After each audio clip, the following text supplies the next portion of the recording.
जहां आपको बताएं कि उस्मान हादी की हत्या का दुबई कनेक्शन अब सामने आया है।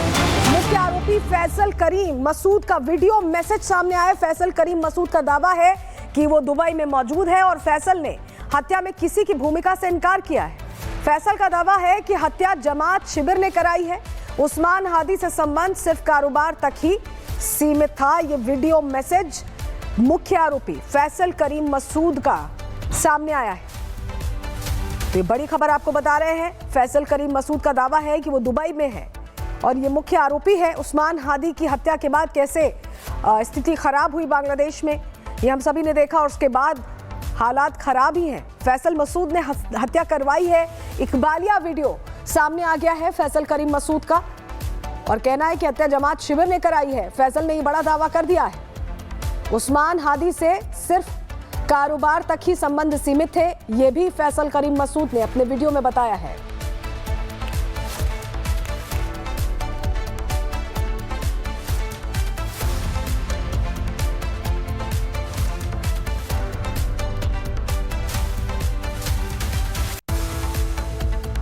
मैसेज सामने आया, उसने बताया कि वो दुबई में मौजूद है और उसने ये दावा किया है कि ये हत्या दरअसल एक संगठन ने करवाई है और वो कह रहा है कि उसका कोई हाथ नहीं है, किसी भी भूमिका से वो इनकार कर रहा है। कह रहा है कि सिर्फ औपचारिक संबंध ही थे।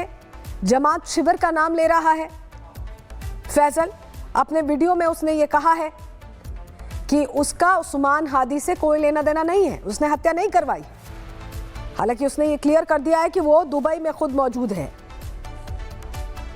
ढाका में हादी की जब हत्या हुई उसके बाद हालात कैसे बिगड़े ये सभी ने देखा।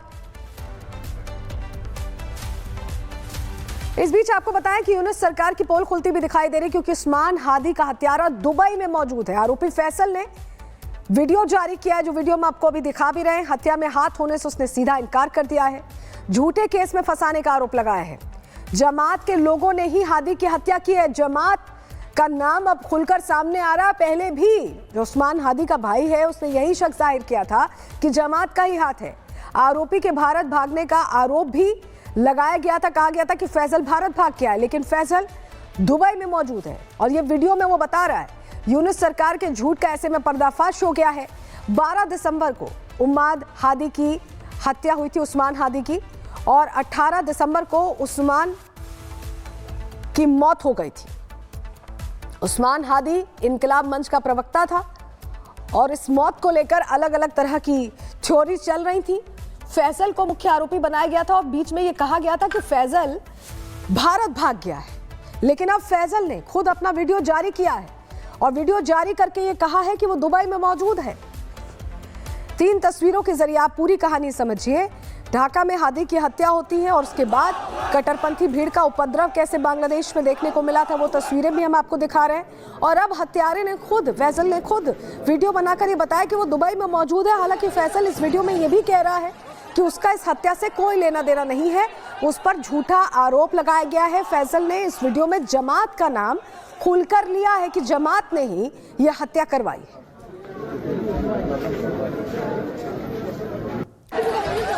तो जो झूठ बार बार परोसा जा रहा था यूनुस की तरफ से, यूनुस समर्थकों की तरफ से, कि भारत का हाथ है, भारत ने ये पूरी एक तरह से घटनाक्रम के बाद जो मुख्य आरोपी है फैसल उसे सेव किया है, लेकिन अब खुलकर कहानी फैसल की वजह से ही सामने आ गई है।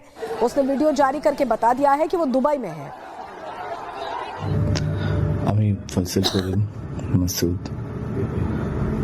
আপনারা যে হাদি হত্যাকাণ্ডের সাথে আমার জড়িত থাকার কথা জানেন। আসলে প্রকৃতপক্ষে আমি হাদি হত্যার এই ঘটনার সাথে কোনোভাবেই জড়িত না। এটা একটা মিথ্যা বানোয়াট, একটা চক্রান্ত, যার কারণে আমি দেশ ছেড়ে চলে আসতে বাধ্য হয়েছি। আমি দেশ ছেড়ে চলে এসেছি, এখন দুবাইতে আছি। আমার দুবাইয়ের 5 বছরের মাল্টিপল ভিসা ছিল, যেভাবে হোক অনেক কষ্ট করে দুবাই চলে এসেছি। আর আপনারা এই হাদি হত্যাকাণ্ডের জন্য মিথ্যাভাবে আমার ফ্যামিলির সবাইকে জড়াইছেন। তাদের কোনো দোষ নেই, তাদেরকে আপনারা সবাই মিথ্যা হয়রানি করছেন, যেভাবে পারছেন সেভাবে অত্যাচার করছেন। तो अब सच्चाई खुलकर सामने आ गई है कि भारत का इसमें कोई हाथ नहीं, भारत ने कोई सुरक्षा कवच नहीं दिया फैसल को। फैसल दुबई में मौजूद है। इस बीच आपको बताएं कि बांग्लादेश में आम चुनावों से पहले मोहम्मद यूनुस के नेतृत्व वाली जो अंतरिम सरकार है उस पर हिंदुओं के खिलाफ हिंसा और हत्या की घटनाएं लगातार इस सरकार में बढ़ गई हैं। दीपू चंद्र दास और अमृत मंडल के बाद अब एक और हिंदू युवक की हत्या ने सनसनी फैला दी है। लगातार हो रही हिंदुओं की हत्याएं अब एक बड़ी चिंता बनती जा रही है। भारत में भी बांग्लादेश के खिलाफ गुस्सा भड़क गया है और बांग्लादेश में सवाल यही है कि क्या हिंदू होना अब गुनाह हो गया है, क्योंकि एक और हत्या हिंदू की सामने आई है जहां हिंदू को निशाना बनाया जा रहा है। भालुका में एक और हिंदू का मर्डर कर दिया गया है। गारमेंट फैक्ट्री के गार्ड की हत्या हुई है। बजेंद्र बिस्वास इनका नाम था और इनकी गोली मारकर हत्या कर दी गई है। आरोपी नोमान मियां गिरफ्तार किया जा चुका है। आरोपी से हथियार भी बरामद हुआ है। आरोपी कह रहा है कि मजाक चल रहा था, मजाक कर रहा था।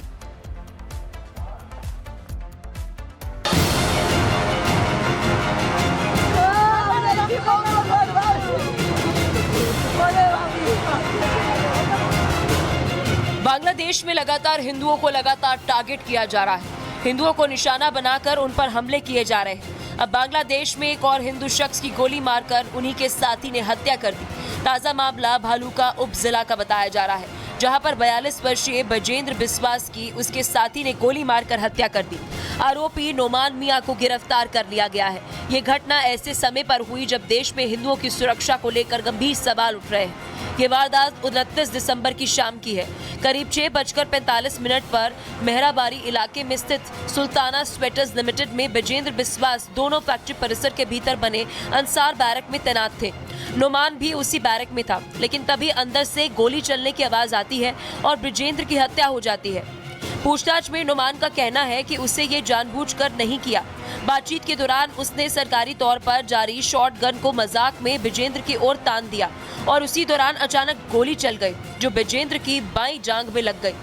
उन्हें तुरंत भालुका उप जिला स्वास्थ्य परिसर में ले जाया गया, लेकिन डॉक्टर्स ने उन्हें मृत घोषित कर दिया। हालांकि जिस तरह से बांग्लादेश में हिंदुओं पर लगातार हमले हो रहे हैं, इस मामले को लेकर भी सवाल उठने लगे कि क्या मजाक में गोली चलाई जा सकती है। इसके पीछे कोई साजिश तो नहीं, क्योंकि ये कोई पहली बार नहीं है कि बांग्लादेश में किसी हिंदू शख्स को मारा गया हो। पिछले एक महीने में बांग्लादेश में 11 हिंदुओं की हत्या हुई। 2 दिसंबर को नरसिंदी जिले में 42 वर्षीय हिंदू व्यवसायी प्रंतोम कर्मकार की गोली मारकर हत्या कर दी गई थी। 5 दिसंबर की सुबह फरीदपुर जिले में 35 वर्षीय हिंदू मछली व्यापारी उत्पल सरकार की चाकू मारकर हत्या कर दी गई थी। 7 दिसंबर की रात रंगपुर जिले में 75 वर्षीय जोगेश चंद्र राय और उनकी 60 वर्षीय पत्नी सबूर्णा रॉय की बेरहमी से हत्या कर दी गई थी। 12 दिसंबर को कोमिला जिले के होमना उपजिला में शांतो दास नामक एक हिंदू युवक का शव मकई के खेत में बरामद हुआ। 18 दिसंबर को बांग्लादेश के मयमनसिंह जिले के भालुका गांव में एक हिंसक मुस्लिम भीड़ ने 27 वर्षीय दीपू चंद्र दास को पीट कर मार डाला। 23 दिसंबर को बांग्लादेश के बोगुरा जिले में आदम दीघी उप जिला में एक माइक्रोबस में पिंटू अंकाड़ा नामक के 35 वर्षीय हिंदू व्यक्ति का शव बरामद किया गया। उन्हें एक दिन पहले 4 अज्ञात हमलावरों ने बंदूक की नोक पर अगवा कर लिया था। 24 दिसंबर को अमृत मंडल नामक एक अन्य हिंदू व्यक्ति को उन्मादी भीड़ ने पीट कर मार डाला। हबीगंज जिले में 18 वर्षीय हिंदू युवक कामदेव दास की हत्या ने इलाके में दहशत फैला दी। वहीं 25 दिसंबर से लापता था और 27 दिसंबर को उसका शव तालाब से मिला। ऐसे में ये घटनाएं एक बड़े नरसंहार की ओर इशारा कर रही है। इस्लामिक कट्टरपंथी किस तरह से बांग्लादेश में हिंदुओं को निशाना बना रहे हैं, ये बात अब किसी से छिपी नहीं। ऐसे में सिर्फ ये कह देना कि बजेंद्र की हत्या एक गलती थी, ये समझ से परे लगता है। भारत ने इन वारदातों को लेकर आक्रोश बढ़ता जा रहा है। आम लोगों से लेकर धर्म गुरुओं तक बांग्लादेशी इस्लामिक कट्टरपंथियों के खिलाफ आवाज उठा रहे हैं। बांग्लादेश में चाहे नुमान मियाँ हो, हमारे एक विश्वास को मारा है हिंदुओं को, या कोई भी हो, मरने वाला हिंदू है और मारने वाले सभी जिहादी हैं, कट्टरपंथी इस्लामिक जिहादी हैं, इस्लामिक आतंकी हैं। मेरा तो स्पष्ट मानना है, देखिए विश्व के जैसे यूएनए हैं, चाहे और भी हमने जो पत्र भेजे हैं जो कि नोबेल पुरस्कार लिया जाए यूनुस का, तो ये कोई सुनने वाले हैं नहीं। हमें अपनी रक्षा स्वयं करनी पड़ेगी। जैसे इजराइल अपने नागरिकों की रक्षा स्वयं करता है, अपने वर्ग की यहूदियों की रक्षा स्वयं करता है, उसी उसी प्रकार हिंदुस्तान को भी हिंदुओं की रक्षा स्वयं करनी पड़ेगी। मृतक विजेंद्र बिस्वास सिलहट सदर के कादिरपुर गांव के रहने वाले थे। वो अपने परिवार के एकमात्र कमाऊ सदस्य थे। उनके जाने के बाद से उनके परिवार का रो रो कर बुरा हाल है। ऐसे में परिवार सरकार से मदद की गुहार लगा रही है। पुलिस ने आरोपी को हिरासत में लेकर सरकारी शॉटगन जब्त कर ली और जांच शुरू कर दी है। पर देखने वाली बात ये होगी कि मारे गए हिंदुओं को बांग्लादेश की यूनिट सरकार इंसाफ दिला पाएगी या नहीं। Bureau report, Republic Bharat. तो आपको याद होगा उस्मान हादी की हत्या के बाद किस तरह की आपाधापी मची थी और उसके बाद हिंदुओं को लगातार टारगेट किया जा रहा था। 29 दिसंबर को 2025 में बजेंद्र बिस्वास की पहले हत्या होती है। उसके बाद भी सिलसिला थमता नहीं है। यूनुस सरकार इसको बहुत मामूली घटना बताती है। 28 सितंबर को फिर से कामदेव दास का मर्डर हो जाता है और ये घटनाएं बता रही हैं कि लगातार हिंदुओं को निशाना बनाया जा रहा है। 24 दिसंबर 2025 में इसी साल में सम्राट मंडल की हत्या की जाती है। 18 दिसंबर को दीपू दास का मर्डर होता है और वो तस्वीरें सभी ने देखी। कैसे वो तस्वीरें हार्ट कपा देने वाली थी, क्योंकि वहां सरेआम चौराहे पर जिंदा जलाया गया। और ये घटनाएं बता रही हैं कि बांग्लादेश में हिंदुओं को लेकर यूनुस सरकार कोई अहम फैसला नहीं उठा रही है।